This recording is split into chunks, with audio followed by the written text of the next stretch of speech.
This is Chopin's third ballade.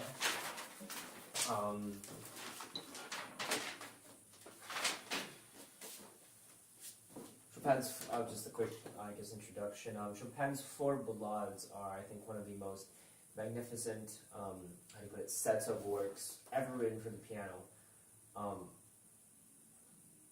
I personally, the first ballade, the third ballade, this, and the fourth ballade, are just brilliant.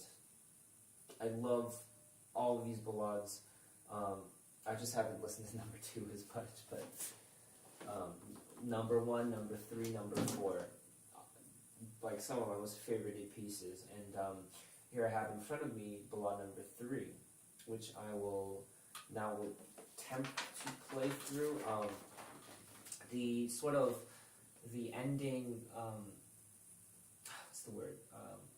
Sort of, I suppose I call it the ending theme. That's the word. The theme is, I think, my only, perhaps not my only troubled area, but one of probably the biggest, most troubled area. Just a heads up for the sudden slowing in tempo. But why don't I go ahead and start.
begin with the positives. First of all, I think this piece, for the most part, went perhaps decent. Some passages obviously being easier than others. This sort of style of piece, however, I really enjoy, because there's a couple of themes, and some themes are absolutely, in my opinion, gorgeous. I think this is one of the most beautiful passages ever written.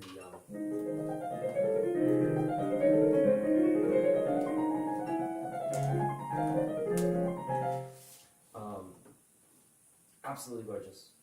And so, right, I was talking about the positives. When I would just start that passage, for example, the right hand is there's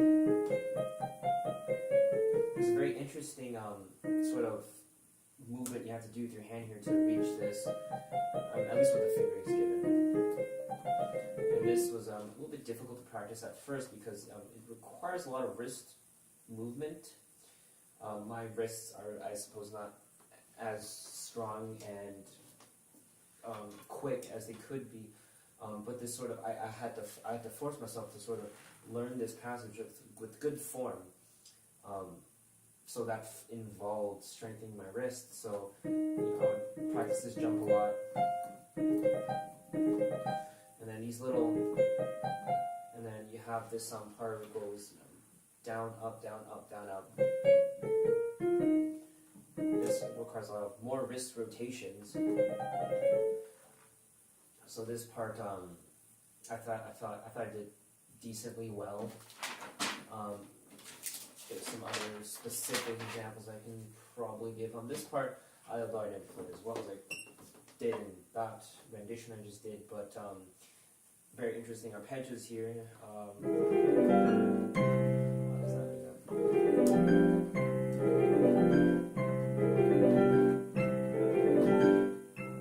This part also took me quite a bit to learn because there's an arpeggio going up and down, and usually it's for something like this you have to really rely on muscle memory, because it's not like your right eye can follow your right hand while your left eye can follow your left hand. It doesn't work like that. So I was forced to expand my peripherals and sort of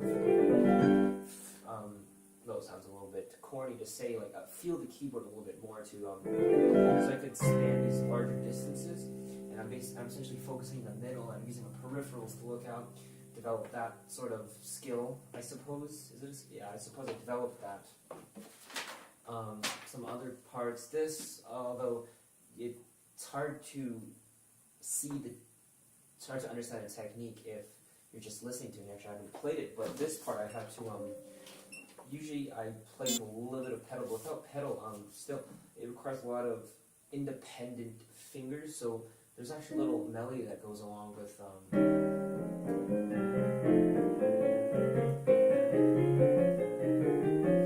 So I also learned to essentially the first three fingers of my right hand will play this sort of like wave up and down. You have a melody in the fourth and fifth finger, so it separates this hand. And this skill, it's hard to describe what it is, but Chopin does it a lot, where you can have one hand play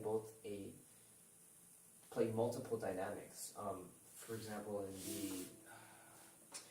the Raindrop Prelude, the right hand plays.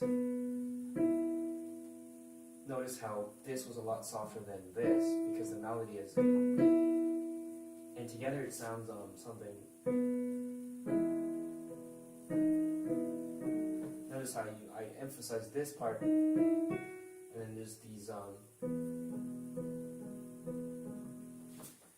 I don't think there's a name for that particular technique, but I describe it as splitting the hands, splitting one hand apart into multiple sections, or two sections usually, to play different dynamics. I thought that was okay. Obviously these arpeggios, I personally absolutely hate playing arpeggios, but nonetheless I learned. This is quite a large jump, and then right after this, that, and then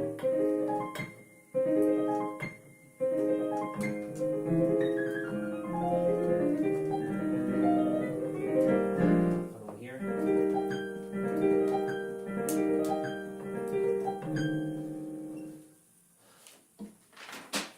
this part, left-hand arpeggios.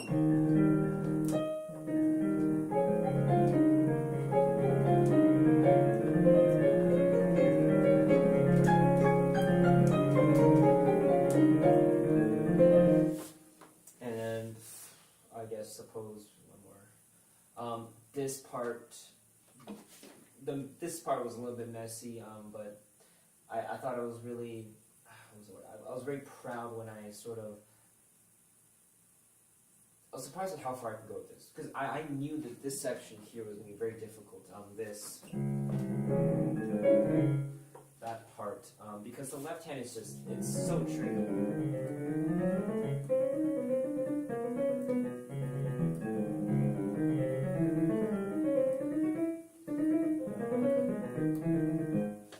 This part I had to, one of the most, not necessarily painful, but it's really tested my patience, because when I initially went into this, it was and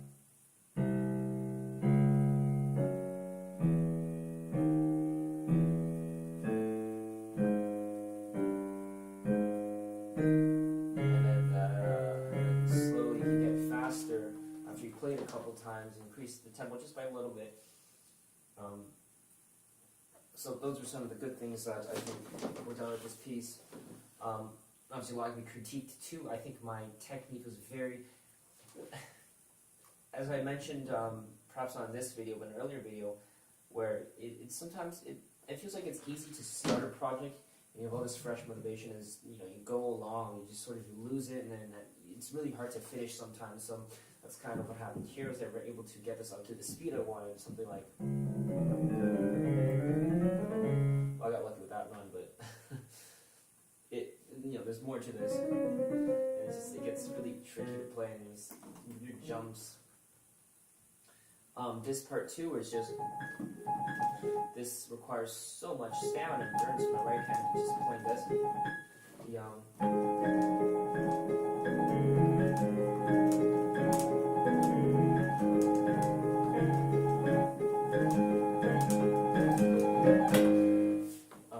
Especially when you play through this entire piece, and you're already a little bit sore by here. Like your muscles already start to fatigue a little bit, or become fatigued. And this part especially was just incredibly sloppy, because I probably should have spent the most time on this part, as it is sort of the climax of the piece, but I ended up spending not necessarily the least, but really not that much. This,